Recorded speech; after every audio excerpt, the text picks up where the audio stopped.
காவல் தெய்வம் குல தெய்வம்னு போடுறோம். ஐயா சொல்றது கேட்கணுமா வேண்டாமா? அதனால வரக்கூடிய தேர்தல் ஐயா நினைக்கிறது எல்லாம் நான் இவ்வளோ பாடுபடுறேன் போராடுறேன்னு. நான் துவங்கி கட்சியில் என்ன குறை இருக்குது, இன்னும் ஆட்சி அதிகாரத்தை பெற முடியவில்லை என்ற அந்த வேதனை தான் ஆதங்கம் தான் ஐயாவுக்கு இருக்குது. அந்த வேதனையெல்லாம் போக்கக்கூடிய தேர்தலாக இந்த சட்டமன்ற தேர்தல் அமைய வேண்டும் 2026.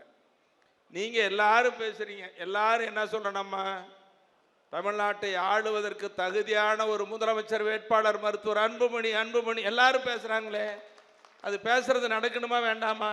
இப்போ நடக்கணும்னு சொன்னால் ஐயா சொல்கிறது கேட்கணும், எல்லாரும் நீங்கள் சொல்கிறது கேட்கணும், எல்லாம் போய் ஓடி ஓடி உழைக்கணும். உழைச்சாதான் அருள் சொன்னார் இங்கே எல்லாம் வெற்றி பெறுவோன்னு சொல்லி. அப்போ வெற்றி பெறணும்னா இப்படியெல்லாம் உழைக்கணும், நீங்கள் உழைச்சாதான் வெற்றி பெற முடியும்.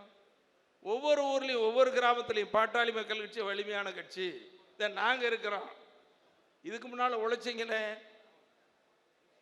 இந்த உழைச்சது தான் ஐயா இன்னைக்கு என் கூட ஆரம்பத்தில் வந்தாங்களே, சேலம் மாவட்டத்தில் சிறைக்கு போனாங்களே, சாலை மறியல் போராட்டத்தில் கலந்துக்கிட்டாங்களே, தடியடி பற்றாங்களே, ரத்தம் சிந்தினாங்களே, அப்படி சேலம் மாவட்டத்திலையும் தமிழ்நாடு முழுக்க இருக்கிற மக்கள்லாம் பார்க்கணுன்னு விரும்புகிறாங்க. இந்த மூத்தவர்கள், உழைத்தவர்கள், சிறைக்கு சென்றவர்கள் இன்னும் உழைச்சிக்கிட்டே இருக்கிறாங்க. அந்த மூத்தவர்களை பார்க்க வேண்டும்.